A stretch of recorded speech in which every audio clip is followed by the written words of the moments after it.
quantum des peines n'est pas décidé. Le syndicat de police, avant ce procès, avait demandé des sanctions exemplaires. Les hommes politiques en place avaient invoqué le tribunal en demandant aussi des sanctions exemplaires. Nous souhaitons un procès exemplaire, une décision exemplaire. C'est une décision qui sait faire la part des choses entre les éléments de preuve, entre les gens qui contestent leur responsabilité et ceux qui la reconnaissent.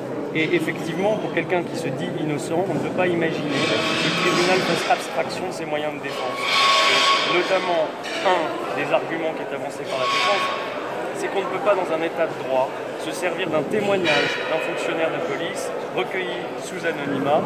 Et véritablement, je crois qu'il y a un travail de la part du tribunal pour donner une décision qui soit audible pour les gens, qui comprennent que dans un état de droit, il ne suffit pas d'être dans l'incantation d'une sanction exemplaire, mais on doit faire le partage correctement. Évidemment, c'est très difficile pour lui, il l'a expliqué, il a présenté ses excuses aux fonctionnaires de police. Il a essayé d'expliquer son geste, et vous savez, avec la justice, c'est toujours difficile parce qu'on en demande toujours plus. Moi, je pense que mon client aspire à avoir un parcours de réinsertion qu'il a déjà initié, et donc je vais demander au tribunal, effectivement, qu'on puisse avoir une peine aménageable.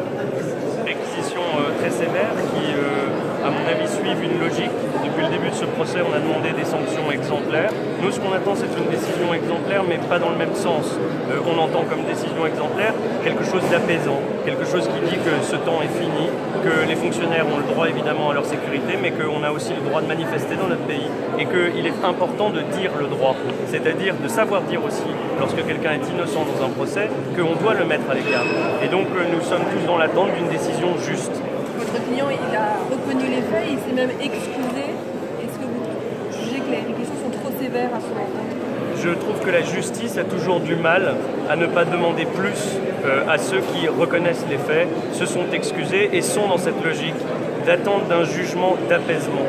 Il s'est excusé auprès du fonctionnaire de police, il a essayé autant que possible d'expliquer son geste, il est dans une véritable démarche et je pense que les gens doivent pouvoir l'entendre et que la décision qui sera rendue doit donner acte de son parcours. Elles sont à l'image de cette procédure, c'est-à-dire spectaculaire, disproportionnée. Je tiens à rappeler que malgré le travail de la défense qui a mis à mal l'accusation, qui a démontré qu'il y avait un certain nombre d'erreurs, d'éléments qui sont totalement inexacts, d'affirmations qui sont fausses, l'incarcération de personnes pendant plus de 42 jours, alors qu'on a compris, on a démontré qu'elle n'était absolument pas impliquée dans les faits, ne sert à rien. C'est-à-dire que vous avez tout le travail de la défense n'est pas pris en compte, et à partir du moment où ils sont contraints de reconnaître des erreurs, des mensonges, ils considèrent que c'est de simples erreurs de plume, alors qu'une précision de la part d'un des prévenus devient la démonstration de sa culpabilité. Il a plaidé pour le syndicat Alliance, il a plaidé pour les participants, il a requis pour le syndicat Alliance sous la pression de la salle, la pression de la police.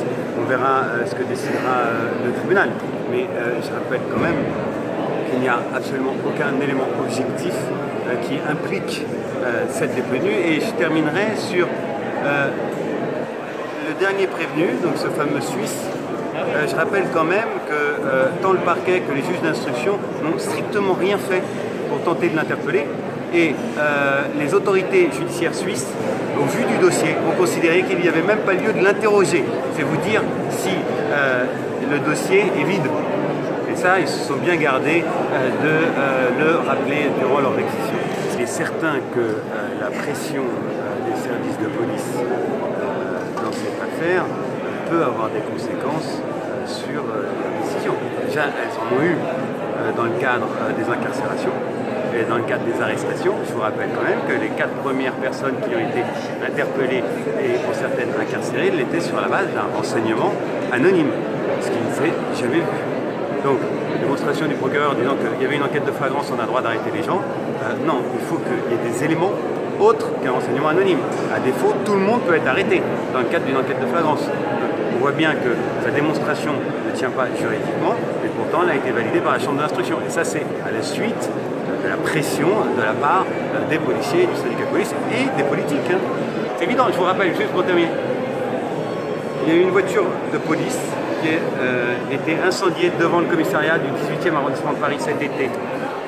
Il n'y a pas eu d'interpellation, il n'y a pas d'incarcération, il y a une enquête préliminaire. Alors que là, nous avons ouvert une instruction pour tentative d'assassinat. Vous voyez bien que c'est totalement disproportionné. C'est qu'à partir du moment où c'est dans le cadre d'un mouvement social, ça prend des proportions qui sont totalement injustifiables.